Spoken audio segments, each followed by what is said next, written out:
For nearly 2 years, the Assad regime has waged a brutal war against the Syrian people, murdering innocent men, women, and children in their homes, in breadlines, and at universities.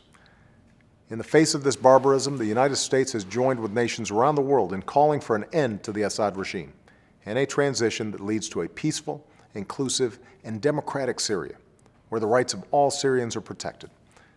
We've worked to isolate Assad and his regime, impose sanctions that starve the regime of funds, recognize the Syrian opposition coalition as the legitimate representative of the Syrian people, call for accountability for perpetrators of atrocities, and provide humanitarian relief to Syrians in need. The relief we send doesn't say "Made in America," but make no mistake, our aid reflects the commitment of the American people. American aid means food and clean water for millions of Syrians.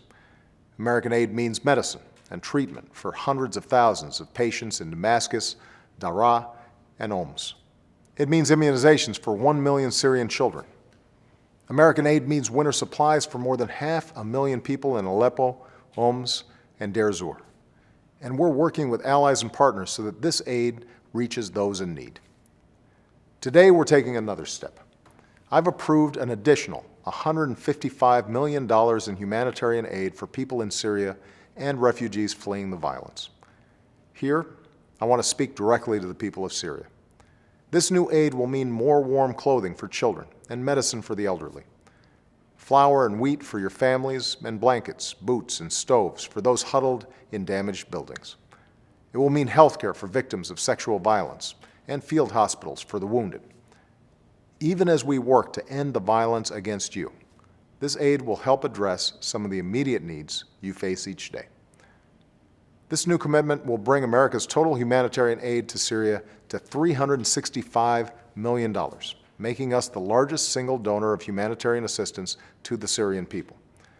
Today, I also call on the international community to do more to help these Syrians in need and to contribute to the latest UN humanitarian appeal. We're under no illusions. The days ahead will continue to be very difficult. But what's clear is that the regime continues to weaken and lose control of territory. The opposition continues to grow stronger. More Syrians are standing up for their dignity. The Assad regime will come to an end. The Syrian people will have their chance to forge their own future, and they will continue to find a partner in the United States of America.